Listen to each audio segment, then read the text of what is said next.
Hello everyone, 94.3 my FM से RJ Neha हूं मैं और इस समय मैं हूं NHMMI हॉस्पिटल्स के ब्रिलियंट डॉक्टर्स के साथ और 17 मई जो कि है हाइपरटेंशन डे के लिए हम यहां पर अवेयरनेस किस तरह से लाई जा सकती है लोगों के बीच में, बस इसी को लेकर के बातचीत करने के लिए मेरे साथ डॉक्टर HP सिन्हा हैं जो कि फेमस न्यूरोलॉजिस्ट हैं।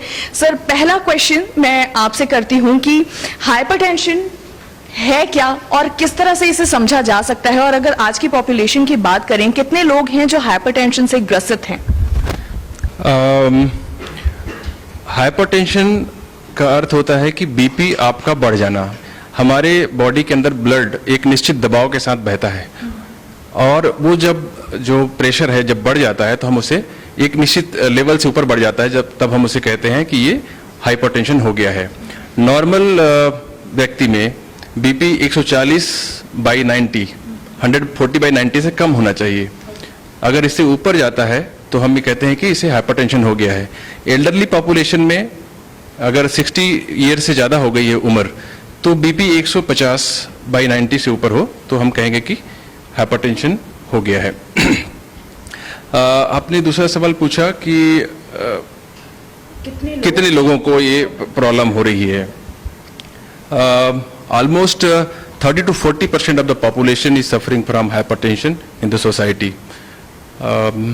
एंड यस, मैं हूं NHMMI हॉस्पिटल में और आज है हाइपरटेंशन डे और बस इसी के लिए हम बात करने वाले हैं अब डॉक्टर सुमंत शेखर पाढ़ी जी से जो कि कार्डियोलॉजिस्ट हैं। सर, मैं आपसे जानना चाहती हूं, अगर कोई व्यक्ति हाइपरटेंशन का शिकार है, कितनी रिस्की होती है ये बीमारी? पहला सवाल तो मैं थोड़ा सा पर्टिकुलराइज कर देता हूँ कि इंडिया में ब्लड प्रेशर एक बहुत बड़ा प्रॉब्लम है। Almost 1/3 of population 40% of population in urban India blood pressure से सफ़र करते हैं और almost 25 to 30% of rural population में ब्लड प्रेशर का इंसिडेंस रहता है। वो थोड़ा सा अंडर एस्टिमेटेड है क्योंकि हमारे पास कोई डेफिनेट डाटा नहीं है इंडिया में। तो ये बहुत बड़ा प्रॉब्लम है। 1/4 से लेके 40% पॉपुलेशन का बहुत बड़ा नंबर होता है और ये अडल्ट में होता है। बाकी सीरियसनेस ब्लड प्रेशर जब बढ़ता है, ये डायबिटीज़ के बाद सबसे बड़ा क्रॉनिक प्रॉब्लम है ऑल ओवर वर्ल्ड, जो कि brain, heart, kidney, peripheral arteries हर जगह पे इन्वॉल्व करता है और लाइफ थ्रेटनिंग प्रॉब्लम करने में ये नंबर 1 है after diabetes, stroke, heart attack, kidney failure, peripheral vascular disease जिसमें पैरों का नसों वगैरह दब जाता है। ये डायबिटीज़ के बाद सबसे सेकंड लार्जेस्ट कल्प्रिट है। 17 मई और आज है world hypertension day. RJ Neha हूं मैं 94.3 माय एफएम से और इस समय मैं हूं NHMMI हॉस्पिटल में और यहाँ पर मेरे साथ डॉक्टर सुनील धर्मानी हैं। और सर, मैं आपसे पूछना चाहती हूँ, आप नेफ्रोलॉजिस्ट हैं और मैं आपसे जानना चाहती हूँ कि अगर किसी को हाइपरटेंशन है तो उसके बॉडी के कौन कौन से ऑर्गन्स हैं जो इसकी वजह से इफेक्ट होते हैं, इम्पैक्टेड होते हैं?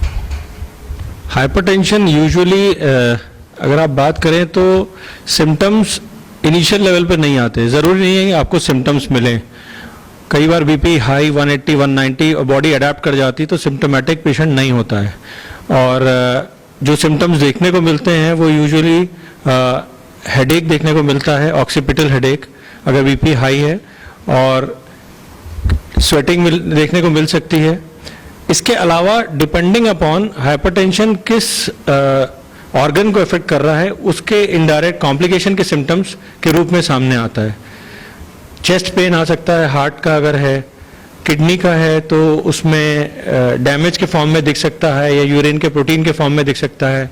आईज के फॉर्म में विजन इफेक्ट हो सकता है। तो इस तरह से वो हाइपरटेंशन यूजुअली प्रेजेंट करता है।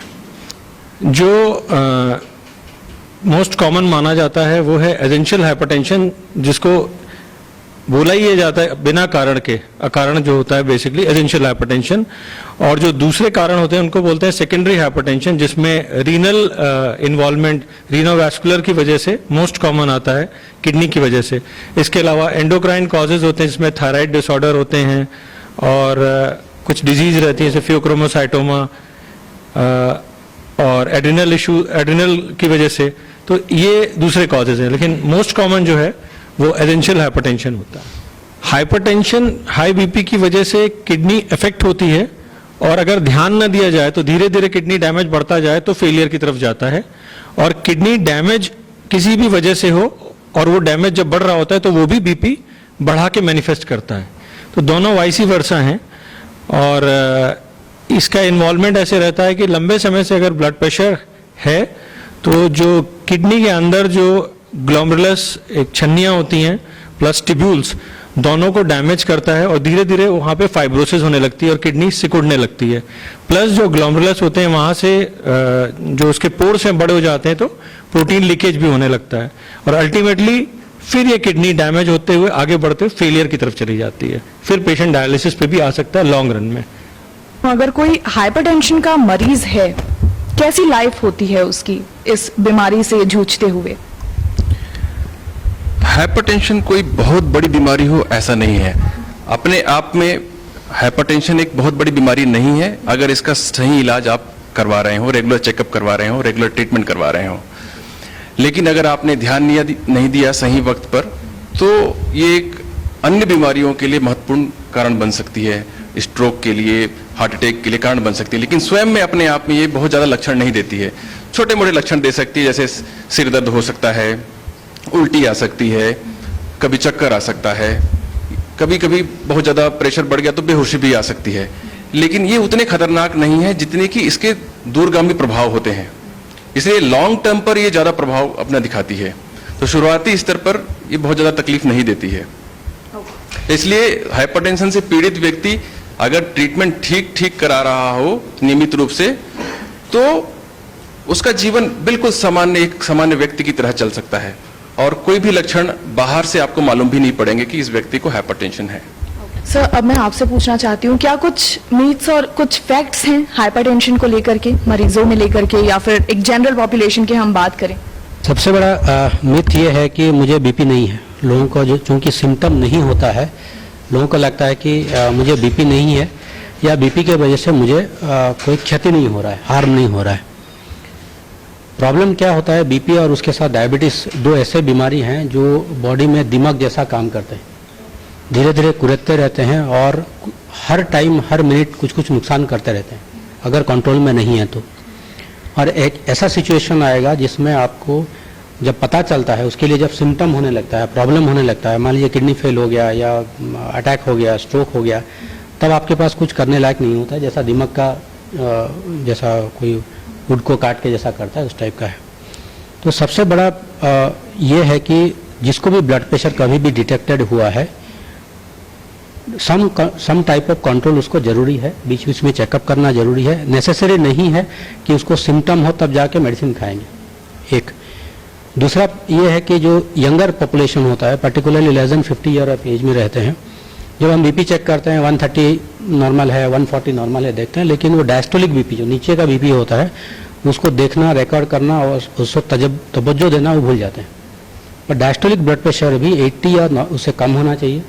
90 या उससे ज़्यादा अगर है, परसिस्टेंटली किसी को ज़्यादा है, डायस्टोलिक बीपी भी 90 या उससे ज़्यादा है, उसको भी मेडिसिन खाने का ज़रूरत है। तो जब भी आप ब्लड प्रेशर चेक कराते हैं, ऊपर का बीपी देख के 130 देख के आप निश्चिंत ना रहें। तो जब भी बीपी चेक कराते हैं नीचे का भी देखना जरूरी है। और पर्टिकुलरली ये सेंट्रल इंडिया में एक डायस्टोलिक हाइपरटेंशन एक बहुत बड़ा प्रॉब्लम है। 130/100, 120/100 इस टाइप का बीपी डॉक्यूमेंटेड रहता है। फैक्ट ये है कि ब्लड प्रेशर हर ऑर्गन को अफेक्ट करता है, कंट्रोल करना जरूरी है। और कंट्रोल में सबसे इम्पोर्टेंट चीज़ रहता है, जैसा कोई भी क्रॉनिक डिजीज़ का, डाइट और एक्सरसाइज होना बहुत ज़रूरी है। मेडिसिन तीसरा आता है। अगर कोई मेडिसिन भी ले रहा है उसका ये मतलब नहीं कि आप डाइट एंड एक्सरसाइज को भूल जाएंगे।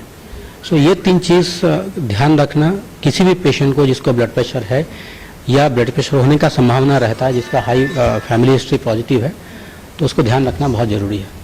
तो इस तरीके से आप अपनी डाइट का ध्यान रखें, एक्सरसाइज करें और medicine. But of course sir, जैसे कि आज हम हाइपरटेंशन डे के आज दिन हैं और मैं NHMMI की ब्रिलियंट टीम के साथ बैठी हुई हूँ, कुछ मैसेज देना चाहते हैं आप लोगों को?